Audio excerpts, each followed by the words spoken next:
Fala pessoal, sejam bem-vindos a mais um vídeo. Eu me chamo Felipe Wood, sou analista CNPI, número 2434. No vídeo de hoje nós vamos falar sobre a Companhia Brasileira de Alumínio, tá? Uma empresa aí de commodity que o mercado bateu muito, tá? Ela tem alguns problemas, como o custo de produção, né, do seu alumínio, ela tem algumas matérias-primas em volta, né? Não é só alumínio puramente, né? Ela tem alguns produtos aí que agregam no alumínio também.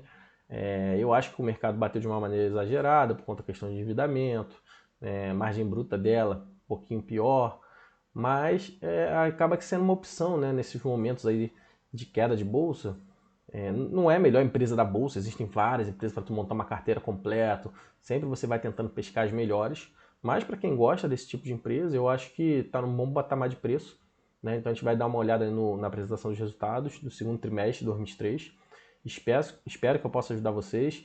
Se esse vídeo for útil, peço para vocês deixarem o like, se inscrever no nosso canal, seguir nossa página no Instagram, tá? E se tiver interesse no nosso serviço de análise, inclusive com valuation da Companhia Brasileira de Alumínio, tem o link na descrição do vídeo, né? Então vamos lá.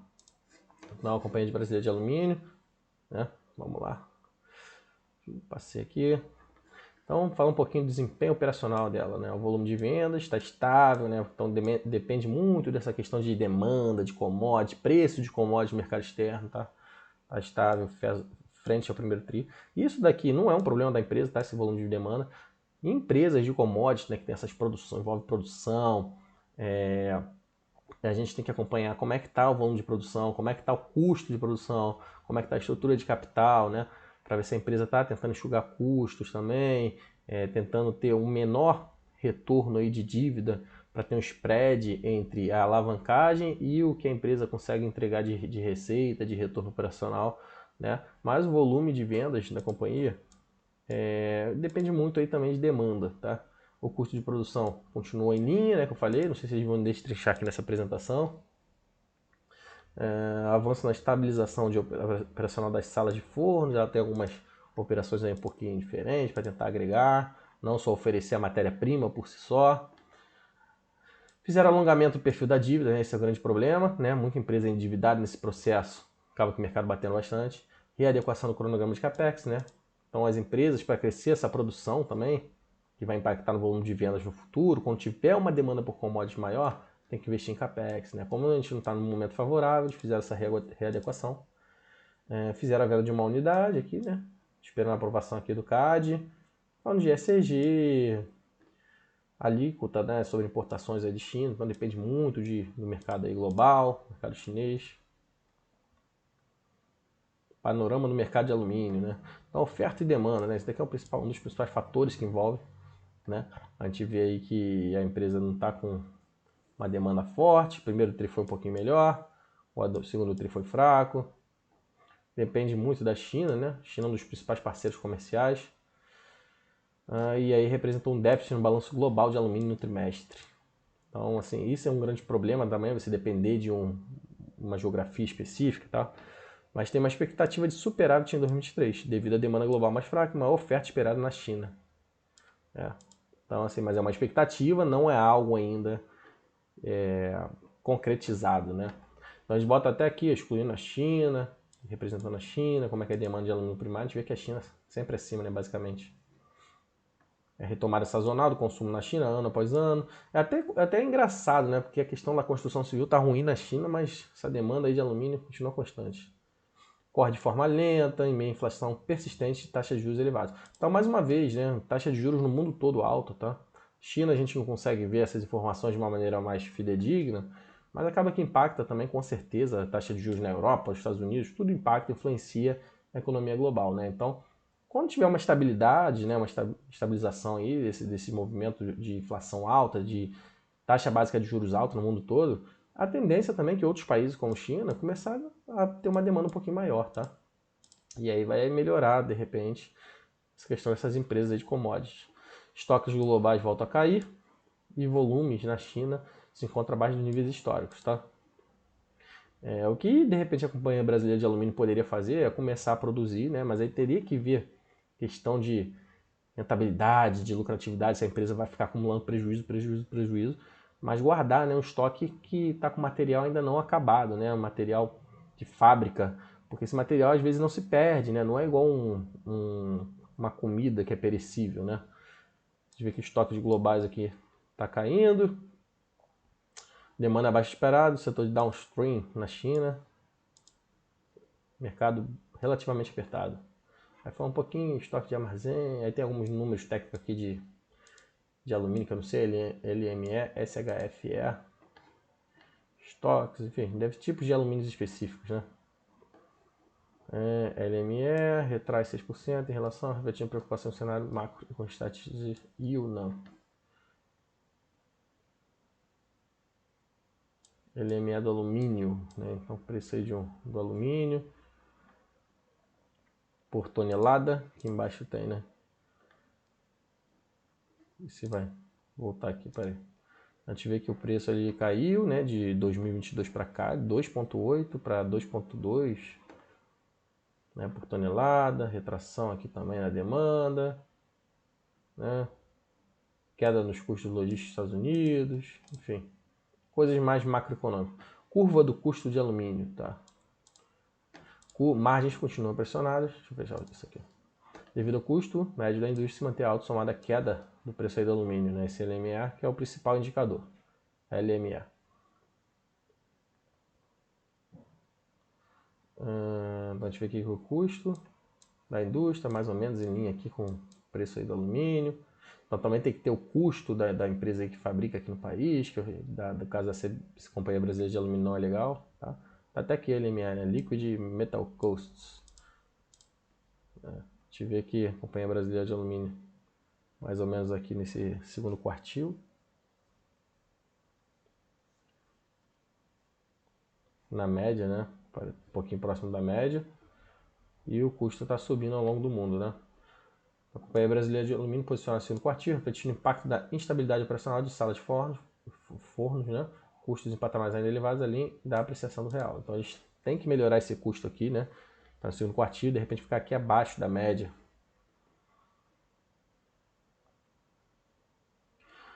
Alteração da qualidade da pasta anódica, empeora, né? Redução da produção do alumínio, recuperação operacional em andamento, novo blend da pasta anódica em uso, evolução positiva e consistente de principais KPIs.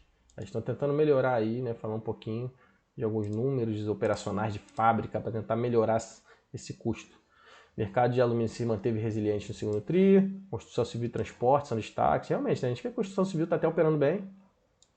Decisão do governo brasileiro contribui para equilíbrio na economia, né? A alíquota de 15% sobre importação de laminado na China. Aí eles conseguem competir um pouquinho. Né? Produção e venda de veículos leves, aí questão de alumínio vai para vários tipos de setores diferentes, veículos. Desempenho operacional financeiro. A gente vê aqui um volume aqui em KT, né? Não sei se é quilotoneladas. Teve uma redução das vendas devido à menor demanda de reformas residenciais. Né?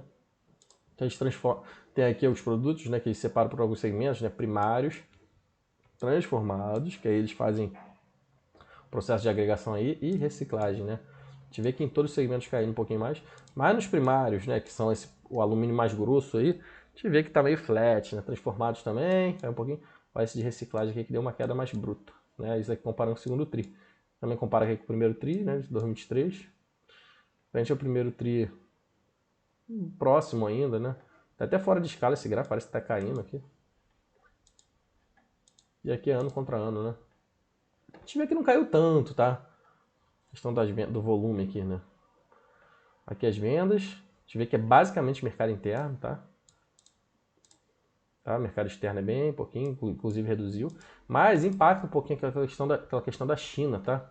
Porque a China, quando demanda um pouquinho, eles podem exportar. Mas dependente bastante do mercado interno. Então eles vão depender muito dessa queda de Selic também para aquecer o mercado de construção. Alguns contratos de energia aí, que eles usam aí nas fábricas, né? Geração própria, alguns contratos, consumo. Isso aí impacta, né, no custo de fábrica, lá na margem bruta. Né? Tinha um contrato aqui, bastante contrato aqui em 2019, 2018, então eles foram reduzindo e botando mais para geração própria, né? Jogando para geração própria nos demais anos. o consumo mais ou menos em linha, né? Não reduzir esse consumo.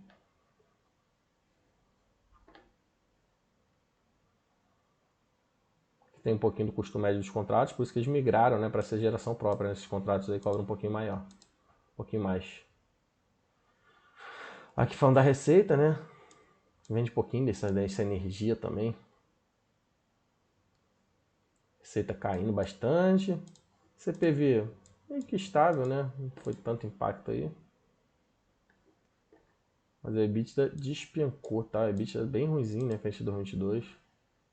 Aqui ainda tá ajustado. E aí a empresa dando prejuízo agora. A apresentação não bota muitos detalhes, né? É mais gráfico pra gente acompanhar. Mas eles mesmos mencionam aqui, né? A manutenção de custos em patamares elevados, né? Então eles estão com a receita despencando menos 29%. CPV eles seguraram, né? Mas a gente vê que mesmo assim a receita caiu muito, né? Então acaba que isso daí destroça a margem bruta da companhia, tá?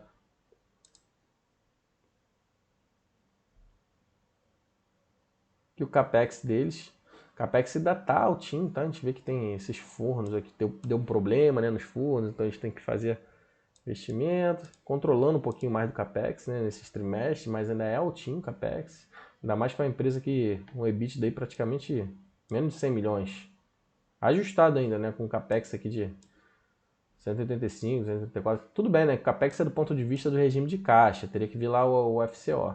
Mas acaba que às vezes, em muitos casos, é semelhante, tá? O EBITDA, ao próximo FCO. Tem algumas nuances, sim, tem que olhar com calma também, tá? Para não falar besteira.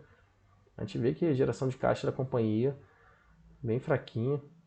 Eles investiram até em expansão aqui, isso aqui é muito positivo, tá? Quarto tri, vem expandindo e expansão, manutenção também. Eu não sei qual é o mais clarinho, a expansão é isso aqui mesmo. E manutenção, né? Porque tem que fazer essas manutenção para evitar paradas que vão prejudicar o volume de produção, né? Vai reduzir o teu estoque se você não conseguir fazer no prazo correto. Mas eles já até botaram aqui, o objetivo é de reduzir desembolso 2023, mantendo projetos prioritários, né? Porque tá vendo que as coisas estão ficando mais apertadas. Mas esses projetos de expansão, de repente, lá na frente pode colher frutos, tá? Para a companhia. Então, a gente tem alguma iniciativa para readequação do CAPEX, né? Por conta da geração de caixa, que não está tão robusta. Alongamento no projeto de expansão, jogar lá de 2025 para 2027, tá certo, né? Principais postergações, né? Restart da sala de forno, modernização de algumas salas, flexibilidade para verificar isso aí, de acordo com a geração de caixa operacional, exatamente o que eu falei agora, em condições de mercado, Selic impacta muito, preço do alumínio, questão lá da China. E mais algumas coisas aí de reciclagem, produção adicional de alumínio. Aqui falando do fluxo de caixa, né? Então a gente vê que o FCO ficou negativo. Eles já fazem aqui meio que resumido esse fluxo de caixa, né? Porque o CAPEX não entra aqui, né? A não ser que no caso da Companhia Brasileira de Alumínio, o CAPEX, por conta de alguma norma contábil, entre aqui no FCO, né? Capital de giro, alguma coisa assim. O capital de giro grande, mais um CAPEX aqui. Então fica com FCO negativo. Mas tu também olhar trimestre isolado é muito ruinzinho, tá? Porque trimestre isolado está no meio do ciclo aí de produção, de compra de matéria-prima e tal. O ideal é tu olhar fluxo de caixa no ano fechado, tá? Mas a gente viu lá que na geração de caixa, de acordo com o regime de competência, que o EBITDA também está bem fraquinho. Aqui a gente não fala da dívida, né? Fluxo de caixa livre negativo. Aqui fala um pouquinho da dívida. Então a gente tem uma dívida altinha, tá? Também isso aqui é um ponto de atenção. Que era no primeiro tri, estava 1,91 vezes, agora já é quase 4 vezes. Então, tomar cuidado muito por conta dos covenant, tá? Então, eles fizeram novas captações, garantem mais liquidez, permite investimento em projeto com retorno atrativo. Tá, o custo médio da dívida é em dólar, porque boa parte da receita é atrelada ao dólar, porque o alumínio lá tem a negociação do preço em bolsa, né? Preço futuro. Então, tá certo, né? Tu tem um custo da dívida em dólar. É até um custo alto, tá? 5,4% em dólar.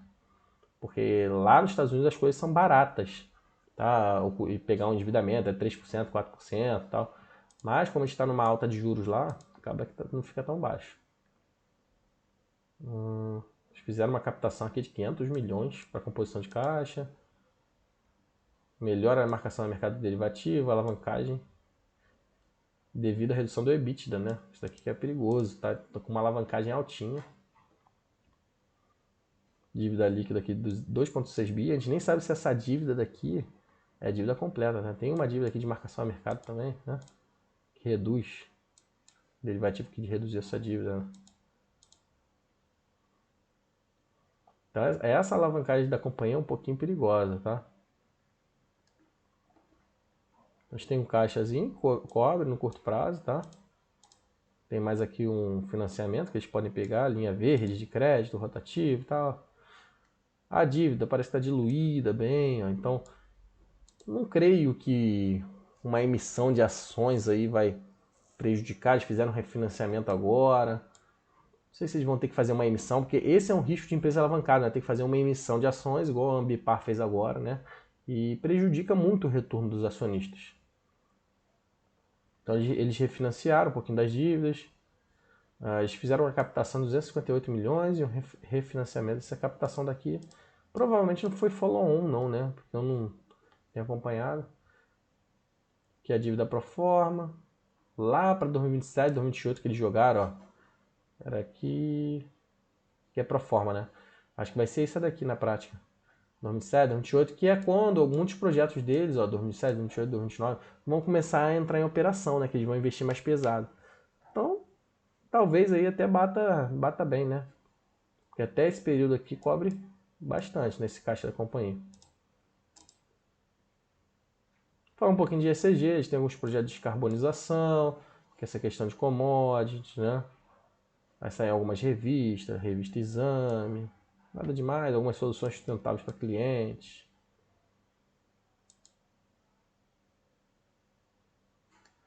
Mensagens finais, demanda consistente no mercado brasileiro, apesar de incertezas de curto prazo.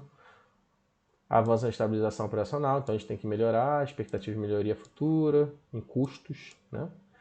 Então, esses projetos de melhoria contínua, de modernização, é exatamente, né, para reduzir custos, para eles ganharem margem, tá? E isso daí vai ocorrer lá para 2027, 2028, 2029, que é lá quando a dívida estoura. Então, tem que acompanhar de perto nos próximos trimestres para ver se eles estão conseguindo avançar nessa melhoria, tá? Porque não adianta eles falarem que querem melhorar, não melhorar e chegar lá em 2027 e estourar a dívida, tá? E a adequação do cronograma de CAPEX, parece que eles já estão controlando agora, mas eles vão ter que investir em algum momento, tá? Não adianta eles pararem agora. Agora, 2023, tudo bem. Novas captações, financiamentos, alongamento do perfil de dívida, né, e evolução de frente de ESG. Então, essa daí foi a Companhia Brasileira de Alumínio, tá? É interessante, tá? A empresa. Eu acho que assim, não é a melhor empresa da bolsa, a melhor empresa de commodities. Eu acho que o mercado bateu demais por conta desses riscos e tal. Mas com a queda de Selic, com melhora macro, inclusive demanda por construção civil no mundo todo, eu acho que a Companhia Brasileira de Alumínio deve voltar a subir, tá? A dívida, apesar de ser altinha para a empresa que não está gerando caixa, é uma dívida alongada. Então eu acho que a empresa pegou agora um dinheirinho, né? Deve reduzir esse covenant, né? Que provavelmente devia estar batendo geralmente o covenant para os credores exigirem o pagamento da dívida. É de 3,5 para cima, já estava 3,78. Mas eles fizeram um refinanciamento aí, um acordo, provavelmente deve ter reduzido esse covenant também, melhorado aí. Então eu acho que ela não é a melhor empresa, tem problemas de custo, tem problema de alavancagem, tem problema de capex que eles precisam investir para melhorar essa pressão nos custos, tá? E essa questão da dívida que está batendo exatamente ali próximo do período que eles vão entregar alguns projetos de modernização na sua infraestrutura. Então, a Companhia Brasileira de Alumínio é uma empresa que hoje eu acho que está barata, tá? Mas tem muitos riscos e a gente tem que estar acompanhando de perto para saber se eles vão começar a modernizar a partir de 2024, voltar a expandir aí os seus processos produtivos de fábrica, tá? Até para conseguir reduzir essa alavancagem lá na frente. Senão, vão acabar tendo que emitir uma quantidade de ações aí, diluindo os acionistas daqui a um período, tá? Então, pessoal, pelo vídeo de hoje foi isso. Espero que eu possa ter agregado de alguma forma. Peço para vocês deixarem o like, se puder me ajudar, tá? Se inscrever no canal, que é muito importante para a gente estar crescendo. E se tiver interesse no nosso serviço de análise, o link vai estar na descrição do vídeo. Valeu? Forte abraço a todos.